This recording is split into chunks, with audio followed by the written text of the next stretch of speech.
अस्सलाम वालेकुम स्टूडेंट्स, कैसे हैं आप सब। उम्मीद करती हूँ आप सब लोग ठीक होंगे, खैरियत से होंगे। आज का जो हमारा टॉपिक है वो है human digestive system.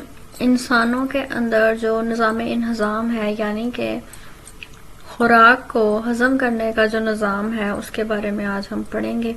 Human digestive system consist of a long tube called alimentary canal and digestive glands.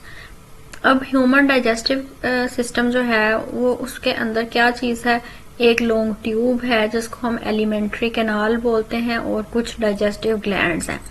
ठीक है, उन ग्लैंड्स का क्या काम है कि वो डाइजेशन में हेल्प करते हैं और ये पूरा प्रोसेस जो है ये एक डाइजेस्टिव सिस्टम बना देता है पूरा। ठीक है, तमाम ऑर्गन्स मिलके। एलिमेंट्री कैनाल क्या है? Alimentary canal is a long tube in our body which begins at the mouth. Alimentary canal जो है ये एक लॉन्ग यानी लंबी ट्यूब है हमारी बॉडी के अंदर, जो मुंह से शुरू होती है और एनस पे खत्म होती है। ठीक है, एनस क्या है? ये हमारे पास एनस है। ठीक है, यहाँ से माउथ से ये स्टार्ट हो रही है ट्यूब और ये एनस तक जा रही है। ये पूरा हमारे पास क्या है? एलिमेंट्री कैनाल है। At different regions, alimentary canal is shaped into specific structures or organs which perform specific functions. मुख्तलिफ रीजन्स में जाके एलिमेंट्री कैनाल जो है उसकी शेप जो है वो एक स्पेसिफिक स्ट्रक्चर में कन्वर्ट हो जाती है, ऑर्गन्स में कन्वर्ट हो जाती है, जिनका एक स्पेसिफिक फंक्शन है कि उन्होंने यही काम करना है। ठीक है, उनका एक मखसूस काम है, फंक्शन है। दीज ऑर्गन्स आर, और उन ऑर्गन्स में क्या क्या इंक्लूड है? ओरल कैविटी है, इसोफेगस है, स्टमक है, स्मॉल इंटेस्टाइन है और लार्ज इंटेस्टाइन है। ठीक है, उसके बाद है oral cavity. Mouth Leeds into oral cavity. अब माउथ जो है वहां से जो है वो ओरल कैविटी स्टार्ट होती है। In the oral cavity there are present 4 types of teeth. अब ओरल कैविटी के अंदर 4 किस्म के दांत हैं, incisors, canines, premolars and molars. ये 4 किस्म के टीथ हमारे मुंह के अंदर हैं, which cut and grind the food during chewing action. अब इन दांतों का काम ये है कि इन्होंने हमारी खुराक को कट करना है, यानी कि काटना है और ग्राइंड करना है, बिल्कुल ही क्रश कर देना है छोटे छोटे पीसेस में ड्यूरिंग च्यूइंग एक्शन, यानी हमारे चबाने के प्रोसेस में इन्होंने हमारे खुराक को कट करना है और ग्राइंड कर देना है।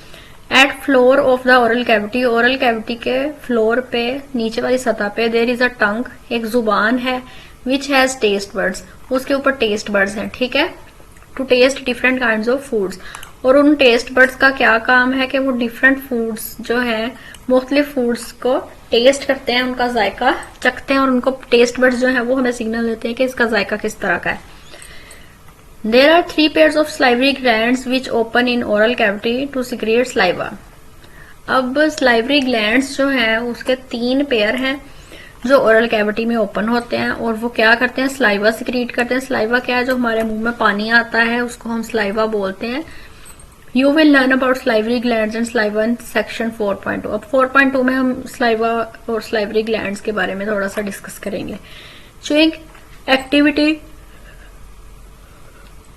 Mixes saliva in the food to make it soft. अब जो हमारा चबाने की एक्टिविटी है, हमारे मुंह में जब खुराक जाते हैं उसको चबा रहे हैं, तो उसके अंदर जो स्लाइवा है यानी हमारे मुंह के अंदर जो पानी है, थूक है, जिसको हम थूक भी बोल सकते हैं, तो वो हमारी खुराक को सॉफ्ट कर देता है। ठीक है, नरम कर देता है। तो उसमें हम क्या होता है कि फिर हमें चबाने में आसानी हो जाती है।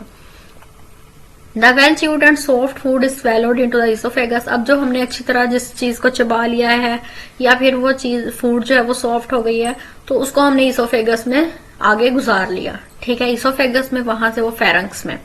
फेरंक्स serves as a passage for food to enter the oesophagus and for air from nose to enter the larynx. Pharynx जो है इसका काम ये है कि ये फूड को इसोफेगस से फेरंक्स में एंटर होता है और एयर जो है वो नोज से लेरेंक्स तक जाती है। ठीक है, उसके बाद है oesophagus. Oesophagus is a narrow muscular tube. ये एक तंग सी मस्कुलर ट्यूब है, ये आपको यहाँ पे नजर आ रही है। ठीक है, through which food passes from oral cavity to the stomach. यहाँ से हमारी खुराक जो है वो स्टमक तक जाती है, ओरल कैविटी से लेकर स्टमक तक, इसका यही काम है।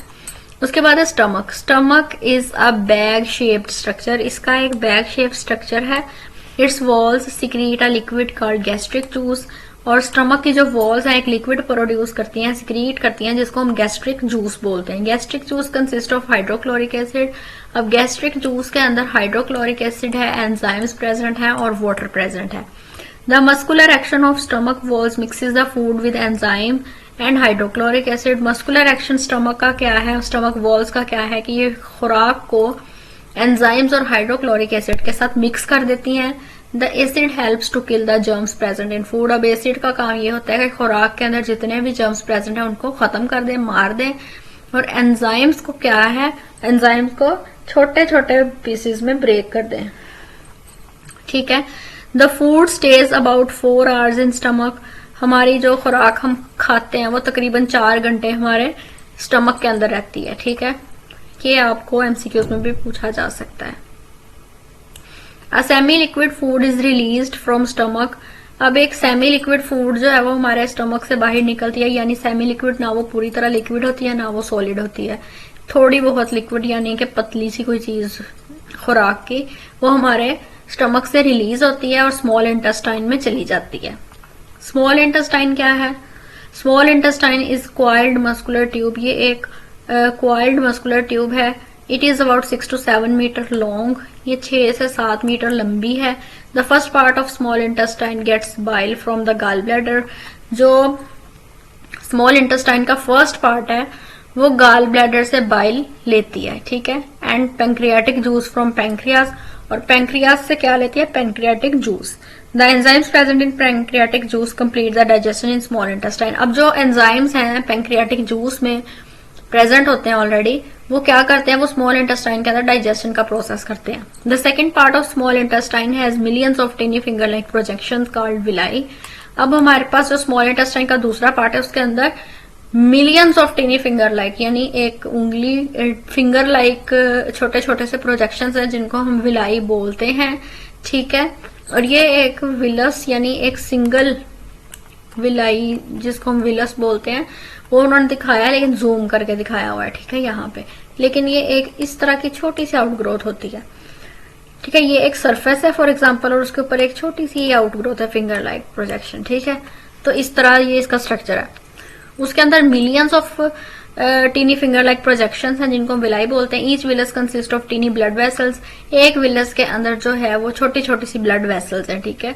The digested food is absorb through the walls of this villi.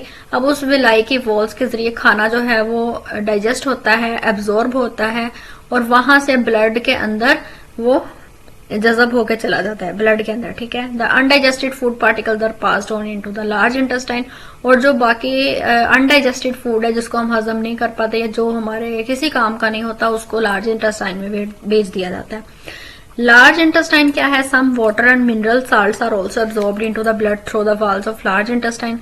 कुछ पानी और मिनरल साल्ट्स जो है वो खून के जरिए लार्ज इंटेस्टाइन की वॉल्स के साथ एब्जॉर्ब हो जाते हैं। द रिमेनिंग वेस्ट जो होता है, जो किसी काम का नहीं होता वेस्ट, वो क्या होता है? वो रेक्टम में मूव कर जाता है एज फीसिस, यानी जो हम वॉशरूम करते हैं उसकी फॉर्म में। ठीक है, सॉलिड वॉशरूम जो हम करते हैं उसको हम फीसिस बोलते हैं। तो वो रेक्टम में फीसिस की फॉर्म में चला जाता है और वहां से वो एक्सपेल्ड आउट हो जाता है, यानी बाहर निकल जाता है। एनिस के थ्रू हमारी बॉडी से वेस्ट जो है वो बाहर निकल जाता है। ठीक हो गया। यहां तक आज का हमारा टॉपिक था। आई होप सो आपको इसकी अच्छे से समझ आई होगी। कोई भी क्वेश्चन है आप मुझसे कमेंट करके पूछ सकते हैं। इसमें कोई घबराने वाली बात नहीं है, कंफ्यूजन वाली कोई भी बात हो आप मुझसे कमेंट करके पूछ सकते हैं। ठीक है। अगर आप मेरे चैनल पे नहीं हुआ तो मेरे चैनल को सब्सक्राइब कर लें, बेल आइकन को प्रेस कर लें और कमेंट करके मुझे जरूर बताइएगा आपको मेरी वीडियोस कैसी लगती हैं। और इंशाल्लाह अगली वीडियो में मिलेंगे, तब तक के लिए अल्लाह हाफिज।